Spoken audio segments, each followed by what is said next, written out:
मुसलमानांच्यासाठी तर तुम्ही त्यांच्यासाठी काय केलं हे तुम्ही विचारून सुद्धा राहिली ना तुम्हाला की यांच्यासाठी काय केलंय. अरे सोडा, मुसलमानांसाठी तुम्ही काही केलं नाही ठीक आहे, पण ज्यांना तुम्ही हिंदू म्हणता, ज्या SC ST OBCंना तुम्ही हिंदू म्हणवता, हे हिंदू आहेत, अरे त्यांच्यासाठी काय केलं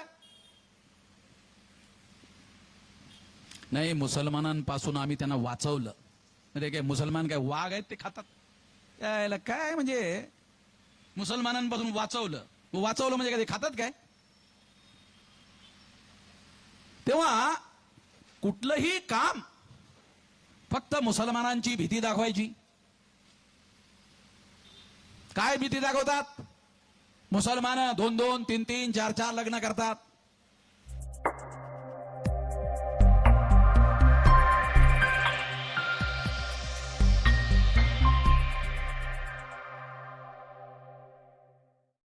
मोजणी त्या ठिकाणी झालेली आहे. म्हणजे याचा अर्थ असा, जर बिहारमध्ये ओबीसींची गणना 64% होते तर तशी संख्या ओबीसींची संपूर्ण देशामध्ये असू शकते. आणि मग 64% असणारे जे लोक आहेत ओबीसींचे, त्या 64% लोकांना ब्राह्मण लोक हिंदू म्हणतात, ओबीसींच्या लोकांना ते हिंदू म्हणतात. परंतु नोकऱ्यांमध्ये जर त्यांचं प्रमाण बघितलं तर ते 8-10% जास्त असत नाही. म्हणजे ओबीसींची संख्या 64% असताना नोकऱ्यांमध्ये त्यांची संख्या 8-10% राहते. मग 8-10% जर त्यांची संख्या 64% असताना राहते तर त्यांच्या मुलाबाळांना नोकऱ्या का मिळत नाहीत? तर त्या नोकऱ्यांवर 3.5% ब्राह्मणांच्या माध्यमातून अतिक्रमण केलं जाते. आणि त्यामुळे ओबीसींच्या लोकांना ज्या नोकऱ्या मिळत नाहीत त्याचं कारण 3.5% ब्राह्मण लोक प्रशासनामध्ये आणि व्यवस्थापनामध्ये सर्व नोकऱ्या कब्जा करून बसतात आणि त्यामुळे ओबीसींच्या अधिकारावर अतिक्रमण होते. ही बाब ओबीसींच्या लोकांना सांगण्यासाठी ओबीसींजवळ संघटनच नाही. बिहारमध्ये आहे त्या ठिकाणचे लोक जागृत झालेत, उत्तर प्रदेशामध्ये आहेत त्या ठिकाणचे लोक जागृत झालेत. परंतु बिहार आणि उत्तर प्रदेश म्हणजे काही भारत नाही आहे. भारत हा 36 राज्यांचा मिळून बनलेला देश आहे. म्हणजे भारतामध्ये एकंदर 36 राज्य आहेत आणि या 36 राज्यांमध्ये ओबीसीचा वर्ग हा मोठ्या प्रमाणामध्ये पसरलेला आहे. त्यापैकी बिहार आणि उत्तर प्रदेशातील लोक जागृत झाले असं जरी आपण गृहीत धरलं तरी 36 पैकी 2 राज्यातील ओबीसीचे लोक जागृत झालेत, तर 34 राज्यातील ओबीसीच्या लोकांना त्यांचे संख्येच्या प्रमाणामध्ये जे अधिकार मिळायला हवेत ते संख्येच्या प्रमाणामध्ये त्यांचे अधिकार त्यांना तोपर्यंत मिळू शकत नाहीत जोपर्यंत त्यांची मोजणी केली जाणार नाही. ती मोजणी होऊ नये यासाठी आरएसएसच्या लोकांनी एका ओबीसीच्या माणसाला प्रधानमंत्री बनवलं. आणि मग ते ओबीसीच्या लोकांना आरएसएसचे लोक, भाजपाचे लोक काय सांगतात, अरे कशाला मोजणी करायची, मोजणी न करताच तुमचा प्रधानमंत्री आम्ही बनवलेला आहे. जेव्हा मोजणी न करताच जर तुमचा प्रधानमंत्री आम्ही बनवला तर मोजायचं कशाला. जे लोक आम्हाला मोजायला तयार नाहीत, म्हणजे आमचे डोके मोजायला तयार नाहीत, ते लोक एका माणसाला प्रधानमंत्री बनवून, त्याला पण अधिकार नाहीत, त्याला प्रधानमंत्री बनवलं नरेंद्र मोदीला. लोक असं म्हणत राहतात, पेपरवाले असं म्हणत राहतात की नरेंद्र मोदी फार खमक्या प्रधानमंत्री आहे, हो म्हणजे फार मजबूत प्रधानमंत्री आहे. आता नरेंद्र मोदी फार खमक्या किंवा फार मजबूत प्रधानमंत्री आहे कुठल्या आधारावर सांगायचं, काय आधार काय. ओबीसीचाच माणूस ओबीसीचीच मोजणी करत नाही आणि खमकी आहे, त्याला काही समजायला मार्गच नाही. ओबीसीचाच माणूस आणि ओबीसीचीच मोजणी करत नाही आणि तरी तो खमके आहे. कशावरून? हे काय समजण्यासारखं नाहीये.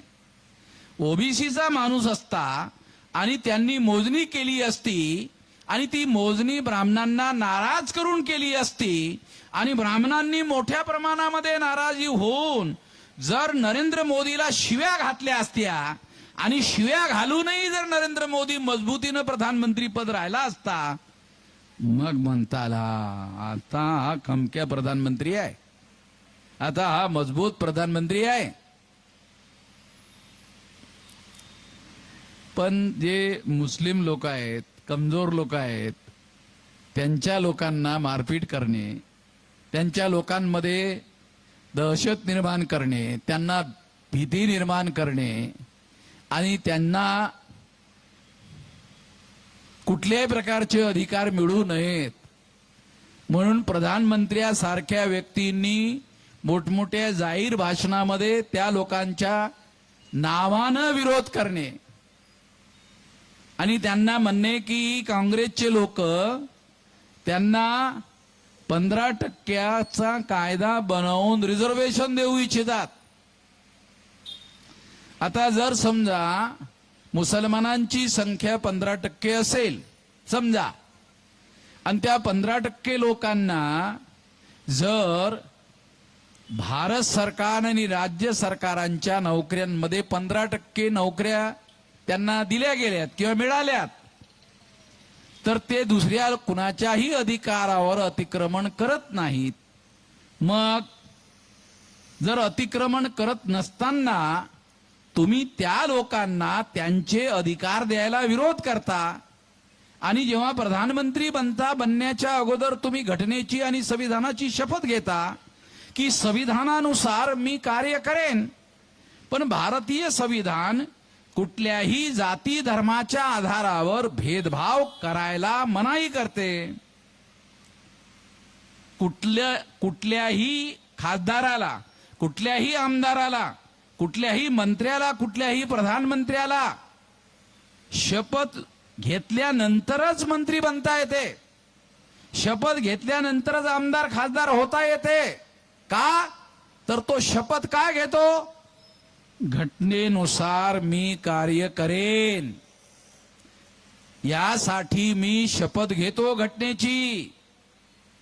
मग घटनेची शपथ घेऊन जर नरेंद्र मोदी प्रधानमंत्री बनले असतील तर मुसलमानांना तुम्ही नागरिक समजा.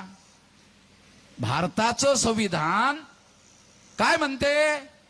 इरिस्पेक्टिव्ह ऑफ कास्ट, क्रीड and religion, place of birth, म्हणजे तुमचा जन्म राजवाड्यात झाला किंवा झोपडीमध्ये झाला किंवा तुमचा जन्म कुठल्या जातीमध्ये झाला, कुठल्या रंगामध्ये झाला, तुमची उंची 5 फुटाची आहे की 4 फुटाची आहे, या आधारावर तुमचे अधिकार निश्चित होत नसून तुम्ही 21 वर्ष वयाचे आहात, आता 18 वर्ष वयाचे आहात, तुम्हा सर्व लोकांना कुठल्याही प्रकारचा भेदभाव न करता भारतामध्ये तुम्हाला अधिकार बहाल केले जातील. अशी जर तुम्ही शपथ घेऊन प्रधानमंत्री बनता आणि शपथ घेतल्यानंतर मुसलमानांच्या विरोधामध्ये बोलता, रे लाज वाटली पाहिजे प्रधानमंत्र्याला. प्रधानमंत्र्याला लाज वाटली पाहिजे. तुम्ही शपथ घेता आणि शपथ घेऊन घटनेच्या विरोधामध्ये बोलता. मुसलमान हे धर्माने मुसलमान असतील पण नागरिक तर भारताचे आहेत. कारण भारतीय घटनेनी कुठल्याही नागरिकांना धर्माच्या आधारावर, जातीच्या आधारावर, मागासलेल्याच्या आधारावर भेदभाव करता येणार नाही, रंगाच्या आधारावर भेदभाव करता येणार नाही, उंचीच्या आधारावर भेदभाव करता येणार नाही, स्त्री आणि पुरुषाच्या आधारावर भेदभाव करता येणार नाही, असं बंधन टाकलं असताना सुद्धा तुम्ही बोलता. अरे काही लाज वाटली पाहिजे. प्रधानमंत्री म्हणून काहीतरी लाज वाटली पाहिजे. केवळ तुम्ही असं करून या देशामध्ये हिंदू मुसलमान या नावाखाली विभाजन करू इच्छिता. म्हणजे तुम्ही मतं मिळवण्यासाठी हिंदू मुसलमानांच्या विभाजनाच्या सिद्धांतावर काम करतात. तुम्हाला म्हटलं तुम्ही 10 वर्षापासून प्रधानमंत्री आहात, शेड्यूल कास्टच्या लोकांसाठी विकास करण्यासाठी तुम्ही काय केलं? तुमच्याजवळ काही आकडे नाहीत. तुम्हाला जर विचारलं आदिवासींच्या विकासासाठी तुम्ही काय केलंय, तुमच्याजवळ काही आकडे नाहीत. ओबीसींच्या विकासासाठी तुम्ही काय केलंय, तुमच्याजवळ आकडे नाहीत. मुसलमानांच्यासाठी तर तुम्ही त्यांच्यासाठी काय केलं हे तुम्ही विचारून सुद्धा राहिले नाही तुम्हाला की यांच्यासाठी काय केलंय. अरे थोडा मुसलमानांसाठी तुम्ही काही केलं नाही ठीक आहे, पण ज्यांना तुम्ही हिंदू म्हणता, ज्या SC ST ओबीसींना तुम्ही हिंदू म्हणवता, हे हिंदू आहेत, अरे त्यांच्यासाठी काय केलं? नाही, मुसलमानांपासून आम्ही त्यांना वाचवलं. म्हणजे काय मुसलमान काय वाघ आहेत ते खातात? यायला काय म्हणजे मुसलमानांपासून वाचवलं, वाचवलं म्हणजे काय ते खातात काय? तेव्हा कुठलंही काम फक्त मुसलमानांची भीती दाखवायची. काय भीती दाखवतात? मुसलमान 2-2, 3-3, 4-4 लग्न करतात, 4-4 बायका करतात, 10-10, 15-15, 14-14 मुलं पैदा करतात. म्हणजे असा प्रचार करतात, खोटा प्रचार. भारत सरकारची आकडेवारी उपलब्ध आहे. त्या आकडेवारीच्या आधारावर जे अशिक्षित असणारी जी लोक आहेत, शेड्यूल कास्टची, शेड्यूल ट्राईबची, ओबीसीची, त्यांच्या घरामध्ये 7-7, 8-8, 9-9 मुलं आहेत.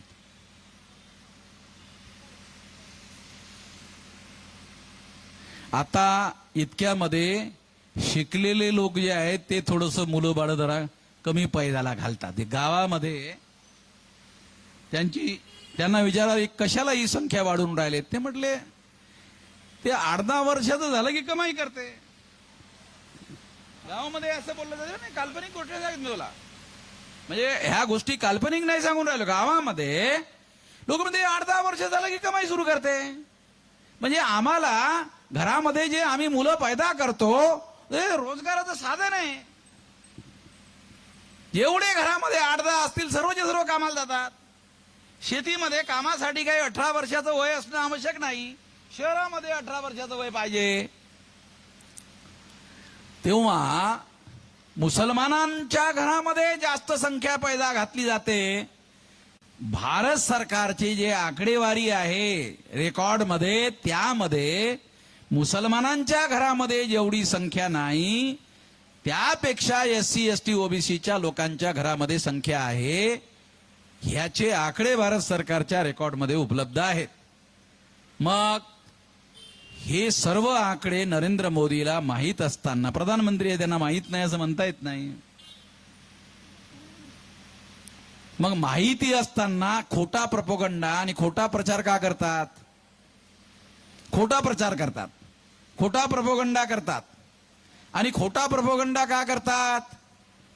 कारण खोटा प्रोपगंडा केल्यामुळे हिंदू मुसलमान हिंदू मुसलमान हिंदू मुसलमान करता येतं.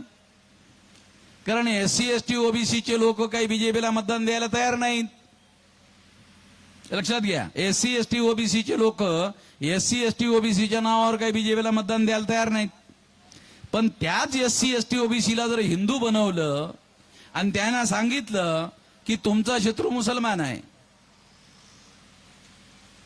त्या SC ST ओबीसीच्या लोकांना हिंदू बनवायचं आणि त्यांना सांगायचं की तुमचा शत्रू मुसलमान आहे, म्हणजे मुसलमान त्यांचा शत्रू आहे असं दाखवून त्यांना हिंदू बनवायचं. तुमच्यापैकी किती लोकांना असं माहित आहे की ब्राह्मण प्रचारक झाला आणि तो प्रचारक होऊन SC ST ओबीसीच्या घरामध्ये जाऊन त्यांनी प्रचार करून जो ब्राह्मण धर्म आहे, ज्याला ब्राह्मण लोक हिंदू नावानं प्रचार करतात, त्या ब्राह्मण धर्माचे श्रेष्ठ सिद्धांत आहेत आणि त्या श्रेष्ठ सिद्धांतामुळे तुम्ही ब्राह्मण धर्म स्वीकार केला पाहिजे असा प्रचार करण्यासाठी किती ब्राह्मण घराच्या बाहेर जाऊन प्रचार करतात? एकही ब्राह्मण घराच्या बाहेर जाऊन त्यांनी ब्राह्मण धर्म श्रेष्ठ धर्म आहे, तो जगात श्रेष्ठ धर्म आहे असं प्रचार करण्याचं काम एकाही ब्राह्मणांनी केलं असं मला अजूनही आठवत नाही. मग ते काय करतात, त्यांना माहित आहे की ब्राह्मण धर्म हा बदनाम झालेला धर्म आहे. तो बदनाम झालेला धर्म बदनाम झालेल्या धर्माच्या नावानं प्रचारात आणला तर कोणी ऐकणार नाहीत, म्हणून ब्राह्मणांनीच हिंदू हे नाव प्रचारामध्ये आणलं. दयानंद सरस्वती नावाचा नरेंद्र मोदीच्या गुजरातमध्ये राहणारा फार मोठा एक संत होऊन गेलेला आहे. दयानंद सरस्वती, तो काय म्हणतो, दयानंद सरस्वती हे मोदीचा गुरु आहे, तो राजकोटचा. तो काय म्हणतो दयानंद सरस्वती, हिंदू मुसलमानों की दीवी गाली है, हिंदू मुसलमानों की दीवी गाली है. तो ब्राह्मणच म्हणतो हिंदू मुसलमानों की दीवी गाली है, आणि हिंदू मुसलमानों की दीवी गाली है, आणि हे जर खरं असेल तो ब्राह्मणच म्हणतो, मग तुम्ही ब्राह्मण लोक आम्हाला SC ST OBCच्या लोकाला हिंदू म्हणून शिवी का देता, असा माझा प्रश्न आहे. जर हिंदू ही शिवी आहे असं दयानंद सरस्वती म्हणतो, तर मग तुम्ही SC ST OBC Kunbi Maratha लोकांना हिंदू म्हणून आम्हाला शिवी का देता. आणि हिंदू म्हणून जर तुम्ही शिवी देत असाल तर मग तुमच्या विरोधामध्ये आम्हाला कोर्टामध्ये केस दाखल करावं लागेल. असं मी एक व्हिडिओ बनवला, असा एक व्हिडिओ बनवला, माझा रेकॉर्डमध्ये आहे, व्हिडिओ बनवला. मग तो व्हिडिओ ब्राह्मणांनी ऐकला. ऐकल्यानंतर त्यांनी काय केलंय, हिंदू म्हणणं बंद करून टाकलं. हे माझा रेकॉर्ड आहे. त्यांनी हिंदू म्हणणं बंद करून टाकलं आणि हिंदू म्हणण्याच्या ऐवजी काय म्हणायला लागलेत, सनातन, हमारे धर्म का नाम सनातन है. मी आजकाल, तुम्ही त्या लोकांचं म्हणणं ऐकून घ्या, ते हिंदू म्हणवण्याच्या ऐवजी सनातन म्हणून राहिलेत. ब्राह्मण लोक आजकाल हिंदू हा शब्द वापरण्याच्या ऐवजी सनातन हा शब्द वापरून राहिलेत. तुम्ही बघा रेकॉर्ड मध्ये, काल्पनिक गोष्ट नाही सांगत मी, रेकॉर्ड मधल्या गोष्टी सांगतो. तेव्हा ते आता आमच्या धर्माचं नाव सनातन धर्म आहे असं म्हणतात. तेव्हा मी दुसरा व्हिडिओ बनवला आणि त्यांना म्हटलं, अरे बामना, अरे तुम्हाला लोक विद्वान म्हणतात, पंडित म्हणतात, तुम्ही फार ज्ञानी आहात, फार तुम्हाला माहिती आहे असं तुम्ही म्हणत राहता, पण बुद्धानं जे एक प्रवचन दिलेलं आहे त्या प्रवचनामध्ये बुद्ध असं म्हणतो, त्या प्रवचनाचं नाव आहे एस धम्मो सनातनो, य धर्म सनातन है, असं त्या प्रवचनाचं हेडलाईन आहे. म्हणजे सनातन हा शब्द बुद्धाच्या प्रवचनामध्ये सर्वप्रथम आलेला आहे. बहुजन हा शब्द सुद्धा बुद्धाच्या प्रवचनामध्ये आलेला आहे. तेव्हा एस धम्मो सनातनो मी व्हिडिओ बनवला की हे सनातन शब्द सुद्धा तुम्ही बुद्धाकडून उधार घेतला, चोरी केलेला आहे. तुम्हाला लाज वाटायला पाहिजे हा चोरीचा शब्द वापरण्यासाठी. अरे तुमचा ओरिजिनल शब्द वापरा रे. मी ब्राह्मणांना सल्ला दिला, अरे ओरिजिनल वापरा रे तुमचा शब्द. तुमच्या धर्माचं ओरिजिनल नाव उच्चारण करायला तुम्हाला लाज का वाटते. अरे तुम्हाला तुमच्या बापाचं नाव बाप म्हणायला लाज कशाला वाटायला पाहिजे. तुमच्या बापाला तुम्ही बाप म्हटलं पाहिजे असं आम्ही म्हणतो. दुसऱ्याच्या बापाला तुम्ही बाप म्हणा असं म्हणून राहिलो का. असं नाही म्हणून राहिलो ना. तुमच्या बापालाच तुम्ही बाप म्हणा, दुसऱ्याला म्हणा असं म्हणून राहिलो का नाही. मग तुमच्या धर्माचं नाव, ओरिजिनल नाव जे आहे ते ब्राह्मण धर्म आहे. ब्राह्मण धर्म म्हणून त्याचा प्रचार करा. तुम्हाला प्रचार करण्यासाठी वामन मेश्राम मदत करायला तयार आहे. यासाठी एक नवा पैसा मी तुमच्याकडून घ्यायला तयार नाही. तुमच्या धर्माचं नाव ब्राह्मण धर्म आहे या विषयावर मी प्रवचन द्यायला तयार आहे.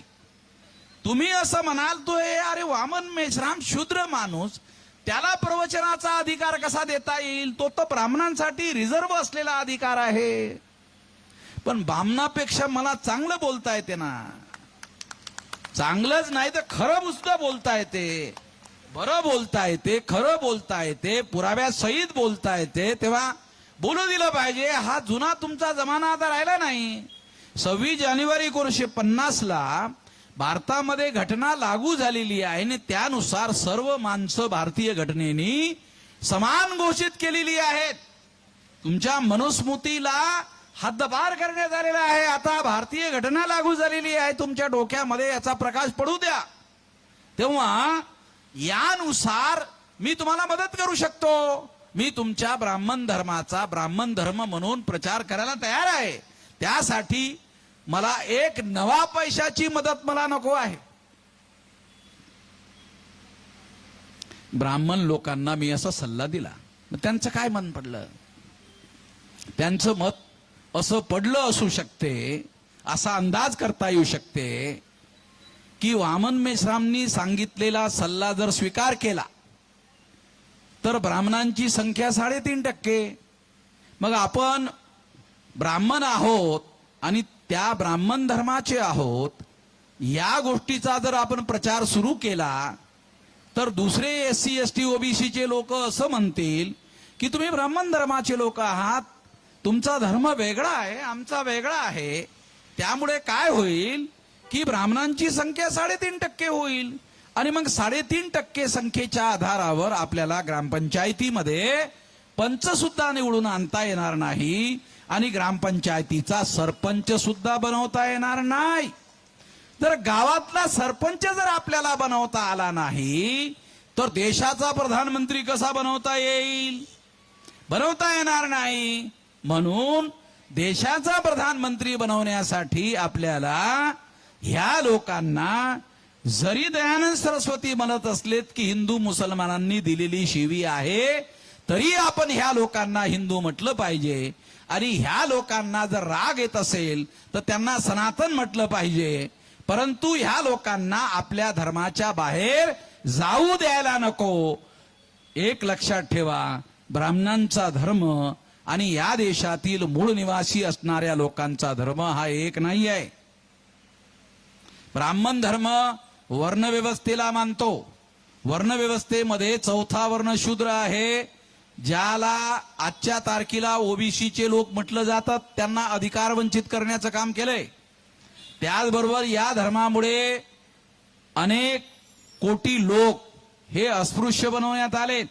अनेक कोटी लोकांना जंगलामध्ये राहण्यासाठी मजबूर करण्यात आलं. ते आदिवासी लोक आहेत, क्रिमिनल ट्राईब्स लोक आहेत, ज्यांना अपराध करून उदरनिर्वाह चालवावा लागलेला आहे. तेव्हा ते लोक या धर्माला आपला धर्म कसला म्हणतील? कुठल्या आधारावर म्हणतील की ह्यानी तर आम्हाला ह्या वाईट परिस्थितीमध्ये आणून सोडलेलं आहे? तेव्हा ही बाब मी तुम्हाला यासाठी समजावून सांगत आहे की या लोकांचे पक्ष, मग तो काँग्रेस असो की BJP असो, हे याच लोकांचे पक्ष आहेत. त्यांची संख्या 3.5% आहे. SC ST OBC Kunbi Maratha लोकांनी जर त्यांना मतदान दिलं नाही तर त्यांना देशामध्ये बहुमत मिळत नाही. आणि त्यांना जर बहुमत मिळालं नाही तर त्यांचं राज्य भारतावर येऊ शकत नाही. आपणच लोक त्यांचं राज्य आणत आहोत. या देशातील SC ST OBC मायनॉरिटीचे लोक 85% आहेत आणि 85% लोकच त्यांना मतदान करतो. आणि त्यांना मतदान केल्यामुळेच ते लोक निवडून येतात, ते लोक राज्य करतात. तुम्हाला जबरदस्ती करतात का तुमचं मतदान टाकण्यासाठी? तुमच्या घरी येऊन जबरदस्ती थोडी करतात ते. तेव्हा यासाठी लोकांना जागृत करणं आवश्यक आहे. जर SC ST OBC मायनॉरिटीच्या लोकांना जागृत करण्याचं काम करण्यात आलं तर त्या जागृतीच्या आधारावर तुम्ही या देशामध्ये राज्यकर्ते बनू शकता. तलवार, चाकू, छुरी, बंदूक, गोळी चालवायची कुठलीही आवश्यकता नाही. बाबासाहेब आंबेडकरांनी जेव्हा घटना लिहायला घेतली त्यावेळेस प्रत्येक 21 वर्ष वयावरील प्रत्येक व्यक्तीला मतदानाचा अधिकार बहाल केला. आणि अधिकार बहाल केल्यानंतर तो आपल्या लोकांना बहाल केला. आज त्या गोष्टीला 1950 पासून तर आज 2024 चालू आहे, जवळपास 75 वर्षाचा कालावधी ओटलेला आहे. आपल्या लोकांना कुठल्याही प्रकारची क्रांती करण्यासाठी चाकू, छुरी, बंदूक, गोळी घ्यायची जरूरत नाही. शांतपणे केवळ आपल्याला आपल्या मताचा उपयोग करायचा आहे. असा अधिकार तुम्हाला मतदानाच्या माध्यमातून भारतीय घटनेने, बाबासाहेब आंबेडकरांनी, आमच्या महापुरुषांनी संघर्ष करून, लढाई करून मिळवून दिला. मतदानाच्या अधिकारामध्ये 2 अधिकार सामील आहेत.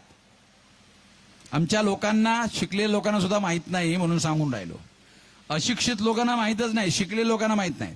मतदानाच्या अधिकारांमध्ये 2 अधिकार सामील आहेत. 1 शासक निवडणे, 2 शासक बनणे. मतदानाच्या अधिकारामध्ये 2 अधिकार सामील आहेत, शासक निवडणे आणि शासक बनणे.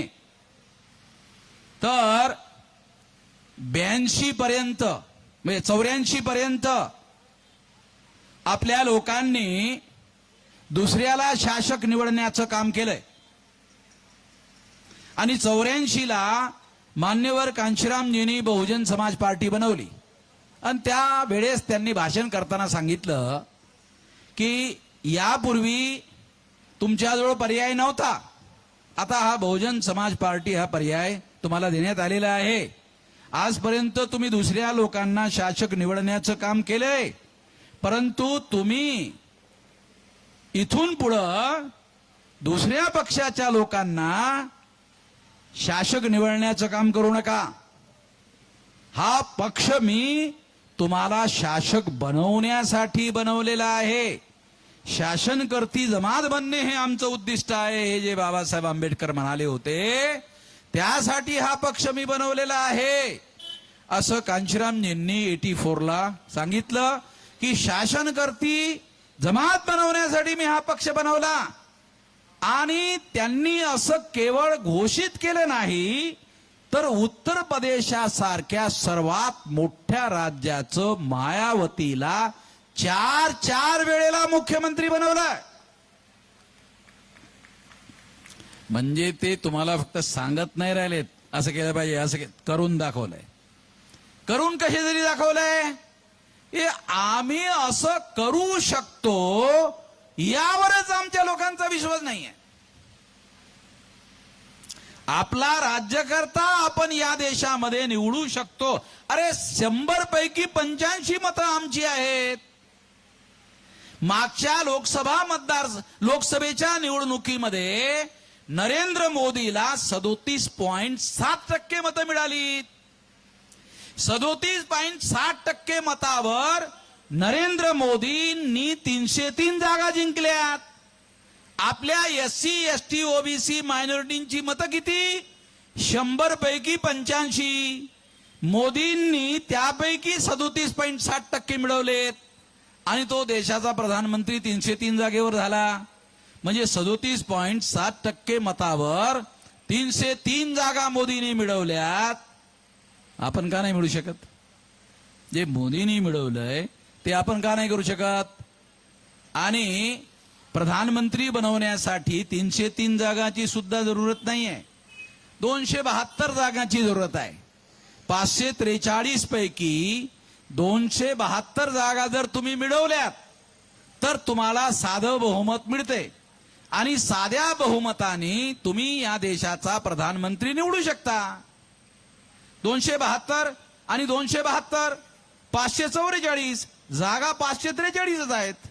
म्हणजे एक जागा तुम्हाला जास्त आहे, म्हणजे तुमच्याजवळ बहुमत आहे. या आधारावर तुम्ही तुमचं सरकार बनवू शकता. राज्यामध्ये सुद्धा बनवता येते आणि देशामध्ये सुद्धा बनवता येते, कारण संपूर्ण देशामध्ये आमच्या लोकांची संख्या 85% आहे. तेव्हा या मताचा शांतपणे विचार करून उपयोग करायचा आहे. काही चाकू, छुरी, बंदूक, गोळी चालवायची नाही आहे.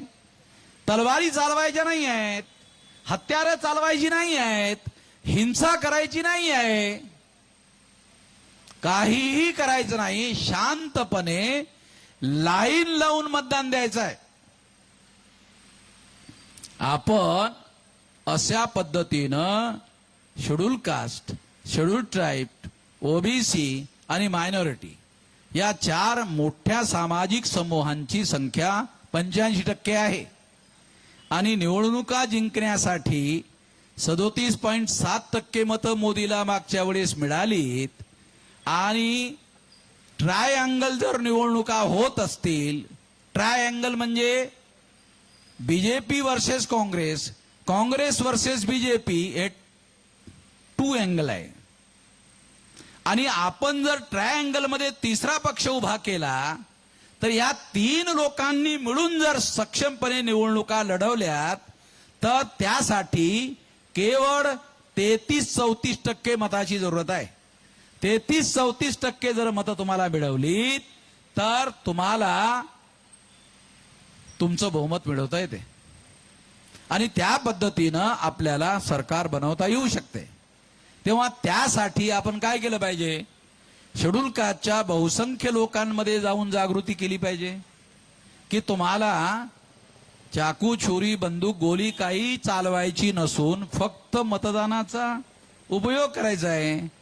त्यानंतर शेड्यूल ट्राईबच्या आदिवासी लोकांना समजावून सांगायचं आहे, त्यानंतर नॉमेडिक ट्राईबच्या लोकांना समजावून सांगायचं आहे, त्यानंतर एमबीसीच्या लोकांना समजावून सांगायचं आहे, त्यानंतर ओबीसीच्या लोकांना समजावून सांगायचं आहे, त्यानंतर मायनॉरिटीच्या लोकांना, मुस्लिम, शीख, ईसाई, बुद्धिस्ट, जैन, लिंगायत लोकांना समजावून सांगायचं आहे. जर तुम्ही हे समजावून सांगण्याचं काम केलं आणि फक्त 34-35% लोकांना सांगण्यात यशस्वी झालात आणि त्यांची मतं जर मिळवण्यामध्ये यशस्वी झालात, 100% लोकांना जरी तुम्ही समजावून सांगण्यात यशस्वी झाला नाहीत तरी तुम्ही या देशामध्ये तुमचं राज्य निर्माण करू शकता. सुरुवातीला जेव्हा कांशीरामजी असं सांगत होते त्यावेळेस लोकांचा विश्वास बसत नव्हता की आपण आपला मुख्यमंत्री आणि प्रधानमंत्री बनवू शकतो. विश्वास बसत नव्हता. पण जेव्हा कांशीरामजींनी मायावतीला 4 वेळा उत्तर प्रदेश सारख्या राज्याचं, सर्वात मोठं राज्य, ज्या राज्यामधून 85 खासदार निवडून जात होते, त्या ठिकाणी मुख्यमंत्री 4 वेळ बनवलंय. आणि जोपर्यंत कांशीरामजी जिवंत होते तोपर्यंत पत्रकारांना असं लिहावं लागत होतं की प्रधानमंत्री पदासाठी अनेक उमेदवारांची नावं चर्चेला आहेत, त्यामध्ये एक नाव कांशीरामजींचं पण आहे. बनले की नाही बनले वेगळी गोष्ट आहे, पण जोपर्यंत जिवंत होते तोपर्यंत कांशीरामजींचं नाव प्रधानमंत्री पदासाठी घेतलं जात होतं. अरे आपल्याला ग्रामपंचायतीचा सरपंचाचं नाव घेतलं जात नाही. बनो की नाही बनो, परंतु घेतलं सुद्धा जात नाही. यासाठी तुम्हाला हे सांगू इच्छितो की त्या माणसाचं नाव जर घेतलं जात होतं तर काही कारण असेल. ते कारण, पहिल्या नंबरचं कारण, बहुजन समाज पार्टी हा राष्ट्रीय पक्ष, रिकॉग्नाइज पक्ष होता. रजिस्टर्ड नाही, रिकॉग्नाइज पक्ष होता. तो कांशीरामजींनी बनवला.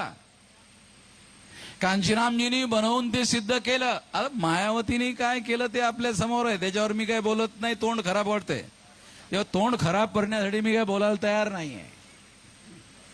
जे बोलल्यानं तोंडामध्ये थोडंसं चांगलं वाटेल तसं बोलतो. तेव्हा ते मायावतीचं प्रकरण हे काही बोलण्यासारखं प्रकरण नाहीये, त्याच्यात जाण्यात काही अर्थ नाहीये. तेव्हा मला असं सांगायचं आहे की आपण राष्ट्रीय पक्ष जसा त्यांनी उभा केला तसं आज तुम्हाला आश्चर्य वाटेल, 200 जागा आपण उभ्या केल्यात देशात. पहिल्या नंबरच्या जागा बीजेपीने उभ्या केल्यात, दुसऱ्या नंबरच्या जागा काँग्रेसने उभा केल्यात, 3ऱ्याच नंबरच्या जागा आम्ही उभ्या केल्या. 2029ला 500 जागा उभ्या करू. आणि निवडणुकीचा रिझल्ट आल्याच्या दुसऱ्या दिवसापासून म्हणजे 24 पासून 29 ची तयारी करू. म्हणजे प्रत्येक मतदारसंघामध्ये प्रत्येक बूथ लेवलवर संघटन 5 वर्ष बांधू. आता तुम्ही काय करता, निवडणुकी आल्या की 15 दिवस फिरताय. आता हे लोक सांगत होते की हे लोक बरेच फिरलेत आणि थकून थकून फिरलेत म्हणून सांगत होते. फिरले असतील, जरा थकले पण असतील. आता 15 दिवसामध्ये एवढा मोठ्या मतदारसंघात फिरल्यावर माणूस थकून तर जाईलच ना, स्वाभाविक आहे. परंतु 5 वर्षपर्यंत जर आपण 12 ते 15 लाख बूथ, आमच्याजवळ आज देशामध्ये 32 राज्यामध्ये 625 जिल्ह्यामध्ये संघटना आहे. आणि येत्या 30 पर्यंत जेव्हा ह्या निवडणुका होतील तोपर्यंत 6 लाख गावापर्यंत हे संघटन पोहोचवण्याची आमची योजना आहे. कोणाची इच्छा असेल तरी आम्ही पोहोचवू आणि कोणाची इच्छा नसेल तरी आम्ही पोहोचवू. आम्ही का पोहोचवणार, आमच्याकडे काही कामधंदाच नाहीये. जसं दुसऱ्या लोकांना कामधंदे असतात, आमच्याकडे काही कामधंदा नाही आहे. एकच कामधंदा आहे आणि तो म्हणजे हे पक्ष वाढवणे. असं काम करणारे लाखो कार्यकर्ते देशभर आहेत. तेव्हा त्यांच्या माध्यमातून आम्हाला या देशामध्ये 12 ते 15 लाख बूथवर